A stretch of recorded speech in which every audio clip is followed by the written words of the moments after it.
Dear friends, ഇന്ന് ഞാൻ നിങ്ങളുടെ മുമ്പ് വരുന്നതെന്ന് പറഞ്ഞാൽ ചെറിയൊരു കൺസെപ്റ്റായിട്ടാണ്. Floating house.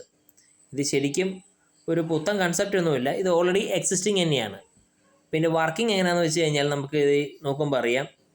കണ്ടോ, ഈ ഫൗണ്ടേഷനാണ് ഇത്. കണ്ടോ, മുങ്ങി വെള്ളം വരുമ്പോഴത്തേക്കും അത് പൊങ്ങുന്നു. അതാണ് എൻ്റെ ഒരു കൺസെപ്റ്റ്. അപ്പം എനിക്ക് തോന്നി എന്നാന്ന് വെച്ച് കഴിഞ്ഞാൽ, നമുക്കിപ്പം കുട്ടനാട്ടിലെ ഒരു കൺസെപ്റ്റായിട്ട് നോക്കി കഴിയുകയാണെങ്കിൽ, നമ്മൾ ഈ ഫൗണ്ടേഷൻ നമ്മൾ വെള്ളം ഫില്ല് ചെയ്യുന്നതായിരിക്കും അതിൻ്റെ ഇത്.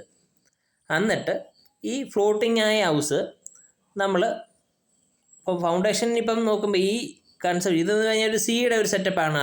ഇപ്പം ഇതിൻ്റെ ആ അടിയിൽ ഭാഗത്തേക്ക് ഫൗണ്ടേഷൻ്റെ സംഭവത്തിലോട്ട് നമ്മൾ വെള്ളം ഫില്ല് ചെയ്തിട്ട് ഇതുപോലത്തെ ഫ്ലോട്ടിംഗ് ഹൗസ് വെക്കാമെന്ന് വിചാരിക്കുക.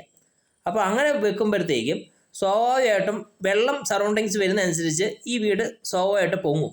അപ്പോൾ അങ്ങനെ വരുമ്പോഴത്തേക്കും ഈ രണ്ട് കൺസെപ്റ്റും നമ്മൾ ഫ്ലോട്ടിങ്ങിൻ്റെ തന്നെ കൺസെപ്റ്റ് നമ്മൾ ഈ അതിൻ്റെ ഫൗണ്ടേഷനും കൂടെ ചെയ്യുകയാണെങ്കിൽ ഈ സറൗണ്ടിങ്സ് ആയിട്ടുള്ള വെള്ളം വരുമ്പോൾ സ്വാഭാവികമായിട്ടും അപ്പ് ചെയ്യുന്നതുകൊണ്ട് നമുക്ക് വെള്ളത്തേൽ ഒക്കെ ഒത്തിരി ഇപ്പം സംരക്ഷിക്കാൻ പറ്റുമെന്നാണ് എൻ്റെ ഒരു വിശ്വാസം. ഇപ്പം നമ്മളിപ്പം കുട്ടനാട്ടിൽ ഇപ്പം ചെയ്യുന്നത് പറഞ്ഞാൽ പില്ലറൊക്കെ വെച്ചിട്ടാണ് ചെയ്യുന്നത്. പക്ഷേ പില്ലർ ചെയ്യുന്നത് വെച്ച് കഴിഞ്ഞാൽ ഇപ്പം എല്ലാ വീടുകൾക്കൊന്നും പില്ലർ ഇപ്പോൾ ഇല്ല, ഓൾറെഡി എക്സിസ്റ്റിംഗ് ആയ വീടുകളും ഒക്കെ ഉണ്ട്. അപ്പം നമുക്ക് ഓൾറെഡി ഇപ്പം എന്ന് പറഞ്ഞു കഴിഞ്ഞാൽ ഇപ്പം എക്സിസ്റ്റിംഗ് ആയ വീട് ഇപ്പം ഇത്രത്തോളം ആക്കുക എന്നുള്ളത് പറഞ്ഞാൽ ചിലവുണ്ട്. എന്നാൽ ഇനിയേലും ചെയ്യുന്നവർ പില്ലറിനെ കൺസെപ്റ്റിന് ഉപരി ഇങ്ങനൊരു കൺസെപ്റ്റ് ഉപയോഗിക്കുകയാണെങ്കിൽ നല്ലതായിരിക്കുമെന്നാണ് എൻ്റെ ഒരു സജഷന്. Okay, thank you.